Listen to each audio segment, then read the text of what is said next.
Hi, everybody, and welcome to Week 12, Module 12 in Journalism 101, Critical Analysis of the Mass Media, the online version here at UNLV. And I'm your course instructor, Dr. Paul Trout. This week we talk about media ethics. Actually, I don't have too much to say about this. Most of you right now are engaged in a discussion online about media ethics relative to journalism. So what I really want to do, like I often do in these videos, is paint some broad strokes in terms of things I'd have you consider. So let's just go to one panel where I have some items listed that generally fall under the categories of ethics, morals, and laws. Every book I have used in over 20 years of teaching courses like 101 has a chapter on media ethics. 10, 15 years ago, the Carnegie Foundation, Carnegie Association, a number of nonprofit groups were very concerned about ethical and moral practices in society. And they funded research on what's wrong with ethics in America and why don't younger people in particular exercise and practice more ethical postures in the practice of everyday life, including business, including media.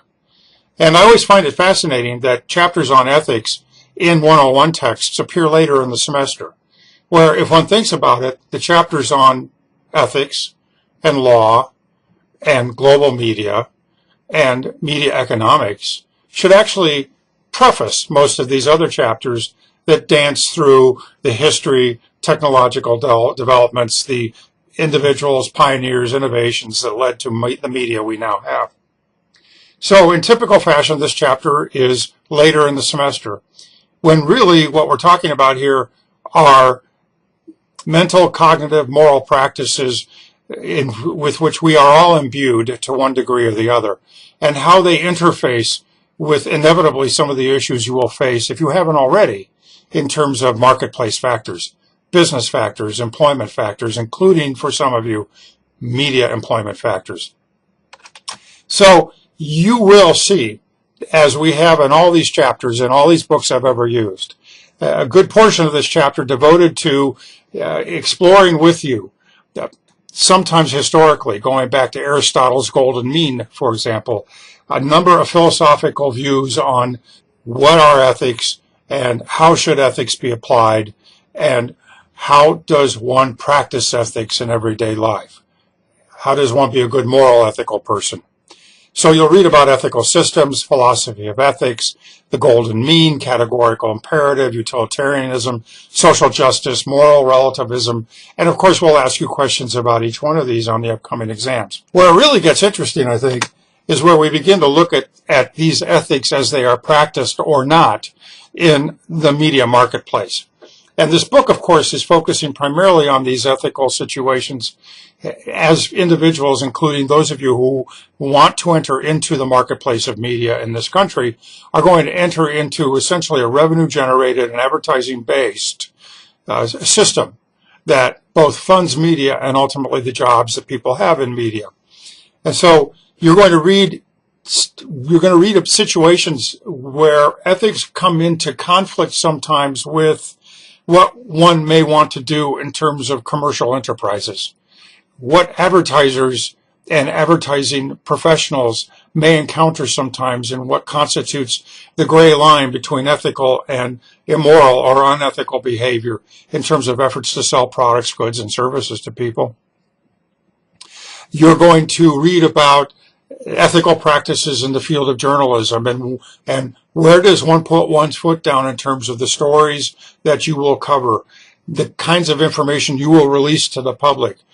To what extent does the privacy of an individual give way to the right for the public to know? And all of you moving into majors in our program will end up taking courses in ethics and law, essentially the coverage of this chapter and the next one. And we have very, very good professors in these areas who will constantly be throwing at you these everyday practical realities and dilemmas faced by journalists. Same is true for folks in public relations or those of you who ultimately end up in entertainment media. And I think that the strongest point I can drive home is that we know that developmentally many of us acquire a moral anchorage, if you will, a sense of values as a function of our socialization through family, religion, other institutions, including youth organizations, school, leadership, individuals, peers we hold high within our initial influential social groups, those kinds of things. And we come out somewhat differently. Cognitively, we also know from developmental theory that some people advance to somewhat higher planes than other individuals in terms of thinking about the moral high ground before making decisions. So this is a very unique situation for individuals. And I'm not to be cynical, but I'm often of the view that when we read chapters like this, when we're in our 18, 19, 20s or 60-year-old mindsets, that whoever we are and where we fall in terms of ethical posturing is pretty much already largely determined. So I will leave you with this. If you are looking for some advice as you continue to move on in that discussion assignment, and some of you are already posting out your views in terms of what should journalists do and our guidelines for journalists, appropriate things. But I will leave you with the thought that Professor Mary Hausch, one of our professors of journalism ethics, often talks to students about. Whatever you do in your public life, whatever you do in your private life, just ask yourself whether tomorrow morning, when you get out of bed and you sit down with that first cup of coffee and you open up the newspaper or you open up your website to your favorite local news vehicle and you see a story about yourself that you wouldn't want others to see because of some action, professional or private, that you conducted. When in doubt about whether to publish, whether to write, whether to promote, whether to issue a piece of advertising, whether to issue a story, ask yourself whether you would like to be in that story the following morning yourself. Okay? Put yourself in the situation and think about victims, think about victimization, and let that be your moral guide if you don't already have one.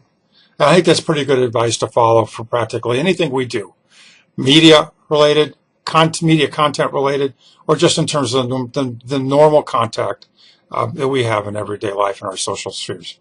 That's it. Enjoy this chapter. We'll turn to media law next chapter. Thanks, and we'll talk to you next week.